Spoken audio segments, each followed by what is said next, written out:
winning is not only defined, so it's not only defined by the outcome. Winning is also defined by how you play the game. I heard this quote today, and I'm just thinking about it, and I wanted to share this with you guys. This quote is, "What you decide today will be everything you were in the past and everything you will be in the future." What you decide today will be everything you were in the past and everything you will be in the future. I get to choose my intentions of who I get to be, how I relate to where I came from, my past, and how I get to show up as my future self, being that in the present moment.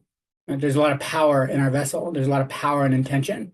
And we can create an amazing relationship with who we are going to be to create the impact and the vision we so desire. So just something for you guys to marinate on before I bring on Michael. And as I always say on these calls, allow yourselves to be fully present, fully engaged, be a demand for coaching.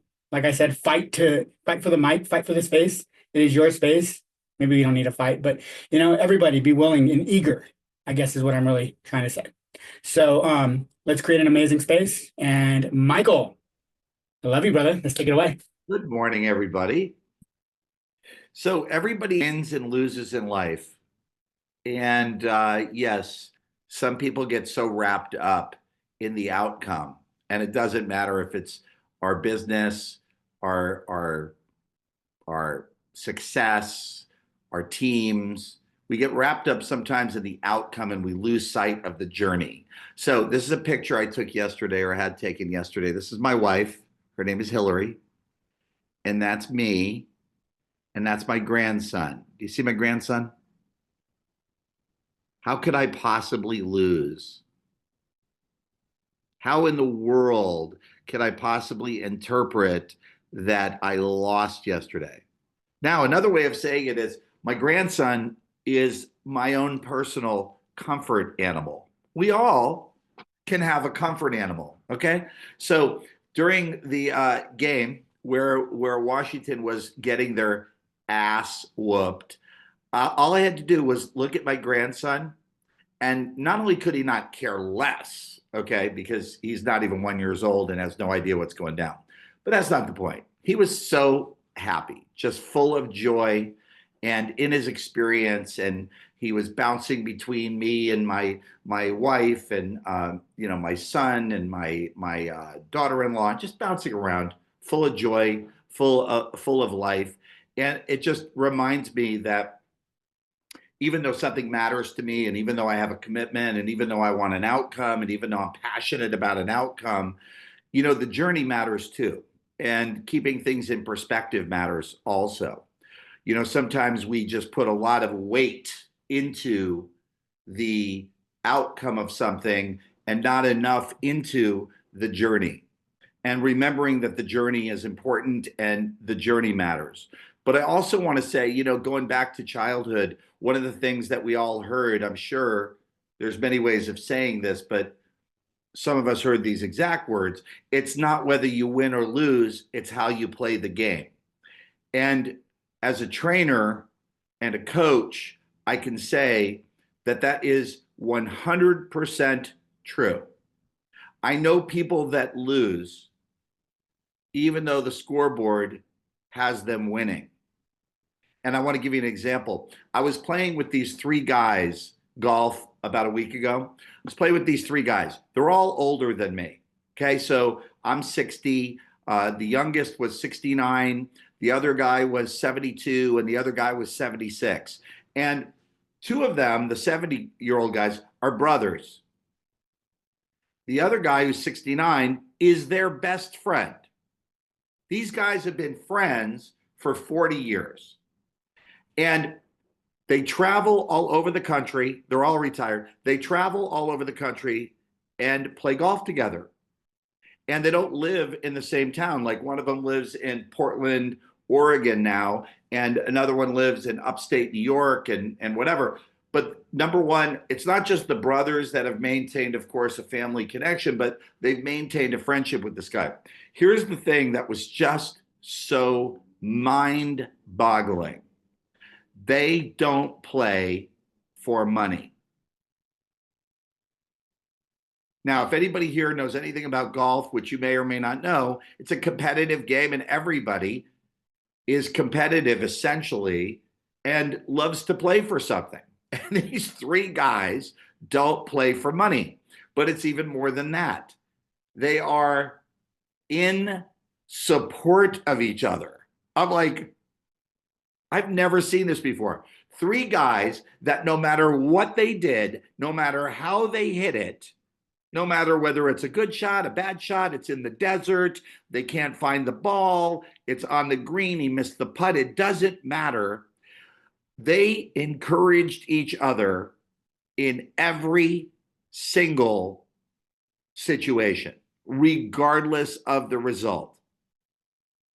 There was no sarcasm, there was no judgment, there was no mean-spirited comments. So not only are they not playing for money, and not only is it not competitive in that there is no belittling, normal guy stuff where they're making fun of each other and they're giving each other a hard time, and somebody hits the ball and it goes like 10 yards, and then they are just piling on, laughing at him, digging. I mean, it was something to see.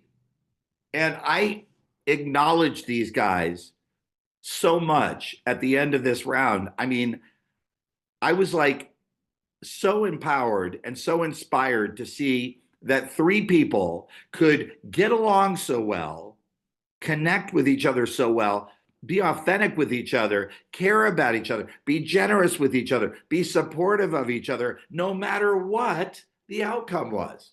And so, again, this is the journey. And of course, they're, I'm sure, competitive with themselves. Like, when a person would miss the putt that they were trying to make, they felt bad, but the other two guys would lift them up. It's okay. Don't worry about it. Good try. Good roll. You're going to get the next one. I'm like, what is going on here? Are you guys really brothers? I need a birth certificate. You're not supposed to be brothers and be supportive of each other and not give each other shit. That's just not brotherly love. Okay.